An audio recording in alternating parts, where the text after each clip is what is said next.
Donc maintenant nous allons passer donc à la suite du côté leçon. Donc on va poursuivre le chapitre repères et vecteurs. Donc ce qu'on a déjà fait le grand 1 entièrement, d'accord. Ensuite nous avons commencé nous avons le grand 2 entièrement. Donc on a défini ce que c'est que des vecteurs colinéaires. On a défini les déterminants de deux vecteurs, ok. On a vu donc l'utilisation du déterminant pour calculer l'aire d'un parallélogramme. Je rappelle que l'aire du parallélogramme, c'est la valeur absolue avec les barres là, du déterminant du vecteur AB et du vecteur AD. On a vu comment montrer que deux vecteurs sont colinéaires à l'aide du déterminant. Donc si le déterminant est nul, les vecteurs sont colinéaires. Et inversement, si les vecteurs sont colinéaires, le déterminant est nul. Donc on a fait des exemples déjà lors du cours précédent. Maintenant on va faire la remarque. Donc vous écrivez remarque.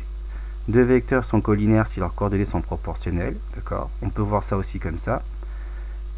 Puisque vu que on va regarder si les produits en croix sont égaux. En fait, de dire que les produits en croix sont égaux, c'est-à-dire que la différence est nulle. Ok. Vous voyez que x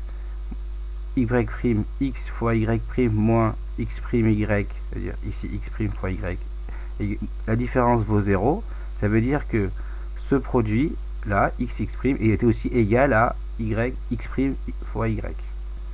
Donc en fait, dire que la différence est nulle, ça veut dire que les deux termes sont égaux, c'est-à-dire les deux produits en croix sont égaux. Donc ça revient à dire que finalement que les coordonnées sont proportionnelles. Donc des fois, on peut assez rapidement voir que les vecteurs sont colinéaires si leurs coordonnées là sont proportionnelles. Donc par exemple, vous allez prendre votre cahier, donc on va faire l'exemple de la remarque ici, voilà. Ici donc, je me donne deux vecteurs, u et v. Vous voyez bien que si je multiplie par moins 2, j'obtiens 8. Si je multiplie par moins 2, j'obtiens moins 14. Donc en fait, les coordonnées sont proportionnelles avec un coefficient de proportionnalité qui est moins 2.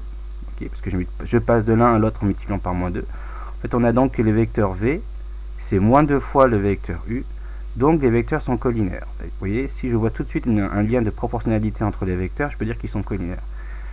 Je peux vérifier que ça marche, que si je calcule les déterminants de u et de v, donc moins 4, 7 et 8, moins 14, donc les déterminants vaut 0. Moins 4 fois moins 14, ça fait 56, moins, le deuxième produit en croix, 8 fois 7, ça fait 56, 56 moins 56, ça fait 0. Et là, on peut voir aussi que lorsque les vecteurs ne sont pas colinéaires, parce qu'ils ont des coordonnées qui ne sont pas proportionnelles.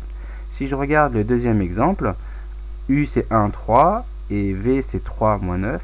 Pour passer de l'un à l'autre, donc pour passer de 1 à 3, je multiplie par 3. Mais pour passer de 3 à moins 9, je multiplie par moins 3. On n'a pas le même coefficient, même s'ils se ressemblent, mais ce n'est pas les mêmes. Il y a un qui est positif et un qui est négatif. Donc il n'y a pas de proportionnalité dans les coordonnées. Donc les vecteurs ne sont pas colinéaires. Et on peut même vérifier à l'aide du déterminant. Si je fais le déterminant de u et de v, donc ça fait 1 fois moins 9, ça fait moins 9, moins 3 fois 3, 9, et moins 9, ça fait pas 0, ça fait moins 18. Donc les vecteurs ne sont pas colinéaires.